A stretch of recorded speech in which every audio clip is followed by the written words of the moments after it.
Hey guys, Disclater Magic here, and it's time for the most exciting video I've made recently. I am so amped about this deck. You know how I was talking it up saying, oh, this is going to be just the end-all, like, slap in the face to Modern, so exploity, I guarantee it'll be banned. Well, it's that and worse. This is a near-infinite combo, deck-sifting, card-drawing, mana-pooling atrocity. This deck should be illegal right now, and I'm not even done building it. For the record, I have said in the past multiple times that Isochron Scepter should be banned. You know, in case a completely mental deck builder decides to make some travesty of a deck utilizing it.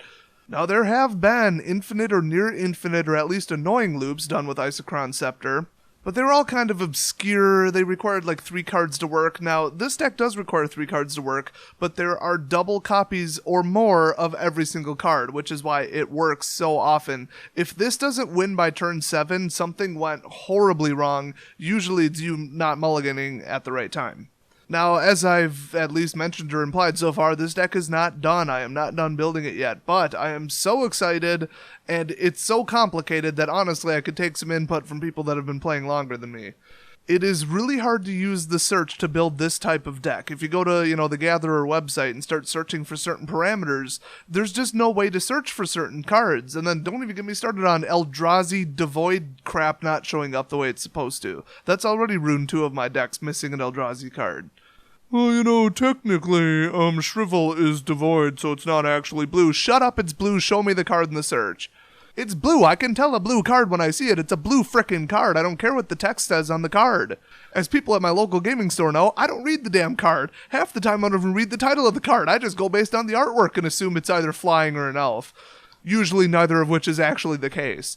Eiley the Eternal Pilgrim looks ally enough for me. Why should I keep reading past looking at the card art? Seriously, I'm starting to lose it designing this deck. I have never put so much thought and so much confusing testing into a deck in my life. As I stated on Twitter, where I posted a full deck preview, so why aren't you following me on Twitter? I would honestly classify this deck as not playable by a human. It is too difficult to play this deck correctly. I have never seen a deck that's more difficult to run than this deck. So just keep that in mind. It is just insane. If you're one of the best players ever, you're still going to see this thing and just be like, no, I can't play this. It's too annoying, it's too difficult, and it's too easy to make a mistake. I say put some Red Bull in an IV bag, put it on a drip, and take this deck to F&M. What's the worst that could happen other than you miss a combo that would have won the game and then flip the table? Especially with Red Bull in your bloodstream. It gives you wings and a very high level of aggression. Seriously, I can't drink Red Bull. It makes you want to punch customers. Anyway, without further ado, here is the current prototype subject to change, and please post improvement recommendations down in the comments. And also, little side note there, most of the recommendations I've noticed completely suck. I've gotten a lot of recommendations from people in real life and in the comment section of other decks saying, oh, you should swap out this for this. No, that is mathematically incorrect. So don't just take everybody's suggestions down there and be like, yeah, I'm going to do that, and then it just ruins everything. The math on this deck, it's like something you'd have to hire a whole room full of people to figure out. But I still know that you can't just say, oh, let's just take out Birds of Paradise and put in something else. That would cause a very specific circumstance to happen late in the game, and it's just, you wouldn't know it unless you played the deck a million times. So anyway, I'm going to show it off a little different than I normally do. I'm just going to show it all because I found out how to make X-Mage, make them in nice, neat little piles. Isn't that cool? Still going to do it by card category so you can kind of see what we're going for here. Let's start with Isochron. It imprints a spell, gotta be an instant, can't be a sorcery, gotta cost 2 or less. Then you pay 2, tap Isochron, you can cast the spell again without paying its mana cost. You do have to pay additional costs. Totally irrelevant in this deck, but if, for example, your spell untaps Isochron, infinite loop. Also irrelevant to the deck, but nice to know. I swear, if there was an enchantment that caused a permanent to have inspired, the game would be over. There would be like 10,000 infinite loops. So luckily there's not. Inspired is only like a native ability or whatever. So you got your spell cloner. Here's the spells that go on it. First, Cerulean Wisp. One of the best blue cards ever printed. It costs 1. It's an instant. Target creature becomes blue. Completely irrelevant until end of turn. Untap that creature. Draw a card. You can see why on Isochron this would be completely insane. Now, it only hits creatures, though. It can't untap Isochron itself, which is why it's not a direct infinite draw loop. Next, there's Hidden Strings, which actually does not go on Isochron. It's a sorcery, but it's so powerful, and it has Cypher, which by itself can let you redo an entire sequence of events. I'll show you later in the gameplay video to make more sense. So Cypher is whenever you hit and deal damage, which is why Birds of Paradise is a little bit of a problem in this deck, then you can cast the spell again. So it lets you change the tap status of 2 permanents on the field, either your opponent's or yours. It could be land, it could be a creature, it could be an artifact, could be anything.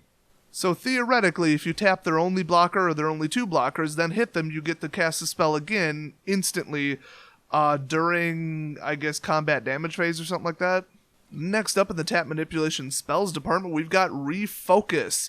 This is insanely good. You pay 2, untap target creature, and then draw a card. So it's like a really crap version of Cerulean Wisp, but it's the only other one that draws a card.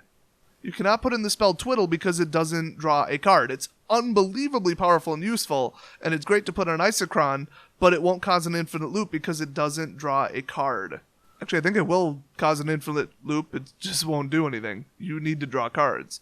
So Cerulean Wisp and Refocus have to find their way to Isochron, except if they don't, then you have a secondary win condition that probably is already happening because you kind of have to draw one or the other.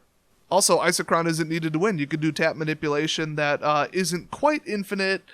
It's not like an infinite triangle between 3 cards, but it's infinite enough that you'll either go get an Isochron by drawing 15 cards, or you'll just win the game by doing, 20 plus damage. So since the entire premise of this deck is tapping something to generate a whole bunch of mana, and then using less than that amount of mana to untap it and then do it again, and then also with a 3rd card cause a card draw to happen, and then with a 4th potential card cause a huge amount of damage to happen, or with another card cause a huge amount of creatures to hit the field. So there's so many ways to win, and they're all extremely likely to happen because every card is heavily redundant. So let's start with the creatures. Avatar the Resolute. That's right, this card is legal right now in Standard, but it's so powerful, it is the #1 best 2-cost green devotion creature that you can put out. Debatably. I mean, I looked at all of them and I thought, yeah, I get 3/2, reach, trample, and then who cares about +1 counters that don't occur in this deck? But still, I mean, you don't even need his side ability. That's how good he is. I mean, 3 damage with reach, plus trample, I mean, it's insane. I mean, this card is just, they shouldn't have printed it, which is why it goes into Modern. If they shouldn't have printed it, it's in Modern. I mean, that's just the rules. Then we've got a 0/1 flyer, Birds of Paradise. That is a boostable creature that's flying, so it's extremely likely to hit and then win the game. So a little bit of a win condition. Otherwise, it's just 1 devotion for 1, and it also is mana ramp, and it's a mana source for blue, which generating blue at opportune times is very, very important because a lot of the other sources actually only generate green or green-red mix. Speaking of green-red mix, Burning Tree Emissary. There's only 2 in here because I had to shave it down to fit in the avatars because I thought that they were just a little tiny bit more useful. You could go 3/3, you could go 4 Burning Trees and 2 avatars so you can chain them. I just, in the test games, I kept not having a real distinct use for red mana, and that's what they generate. So when you bring them into the battlefield, you pay 2 hybrid mana between either red or green, your choice, and then it generates red and green, whether you paid double green or double red or a mix. So that's cool, free creature. It just doesn't work as well as it sounds, but it's still worth being in the deck because double devotion. And it is a free mana summon in the late game combos. Next up, we've got Karametra's Acolyte. She costs 4, which is not usually a big deal. She's a 1/4, so she's, an emergency blocker, and you might be able to spike her up to kill a Tarmogoyf with one of the other spells that I really should have said by now because it kind of came up. But all you have to do is just tap her. So, Summoning Sickness, yeah, whatever. But then you add an amount of green mana equal to your Devotion of Green, straight up. So it is Nykthos Shrine to Nyx on a stick. It's not really on a stick, that's usually what they call Isochron, but it's in creature form, I don't know. So if you tap her and generate 10 mana, and then use a 2-cost Isochron spell to untap her, and then tap her again, ooh, you're gonna get some mana. I think my record was 60. Oh, and every time you untap her, you draw a card so that you can actually spend the mana on something? You're probably getting how this works. Next up, we've got one of the best cards ever printed. For 2 mana, it's a 2/2. It's a Merfolk, totally irrelevant, but all you have to do is tap him and then untap another target permanent. Like, for example, Isochron, or Nykthos Shrine to Nyx, or Karametra's Acolyte, or Birds of Paradise in an emergency fix because you didn't plan ahead correctly. The number one combo is to use Kioras to untap Isochron, then use Isochron to untap Kioras. Simple, simple. And then you draw a card out of it. And then on the last possible cycle, while you're cycling down your pool of 30 mana and, 2, draw a card, draw a card, draw a card by interacting just those 2, then you use the very last casting of it to untap Karametras or something similar, maybe even a Nykthos, depending upon what cards you drew. And then ta-da, you've got 1 billion more mana after already drawing 15 to 20 cards, and usually you can win the game with that level of mana. As if this deck wasn't stupid enough, we've got Voyaging Satyr. It's a 1/2 for 2, so whatever. I mean, it's only single devotion, that kind of blows, but whatever. You paid nothing. Actually, I thought you paid 1. No, you paid nothing. Tap it, and then untap target land. That is almost always Nykthos Shrine to Nyx, but it could be a island if you were short on blue, which being short on blue happens occasionally. Once you've converted blue to colorless by throwing it on Isochron, you're good, so it's not like the biggest deal in the world. And the only card left is, of course, Untamed Might, the only technical specific win condition in the game. Now, I was going to do Blue Sun Zenith, but it's really hard to get, like, 60 mana, or 63 mana, or, well, I mean, 53 minus what turn it is, so a lot of mana. It's hard to get that much reliably, and if you did, it's hard to have triple blue available, because, Karametras, Nykthos, it's going to be green. There is a hilarious green card that costs 1, where when you put 100 counters on it, you win the game, and you basically just pay X, and then that becomes the counters. You just convert pooled mana into counters. I tried it. It's actually really hard to get to 100. So I threw that one out too, said screw it, if you don't consider having 15 creatures on the battlefield and then swinging the next turn to be a win condition, then the secondary win condition is Untamed Might. It is the only green card I could find that actually does this, which is unreal. I mean, they all have different parameters. It's just straight up, pay 1 green, pay X, target creature gets +X till end of turn, it's an instant. Real simple.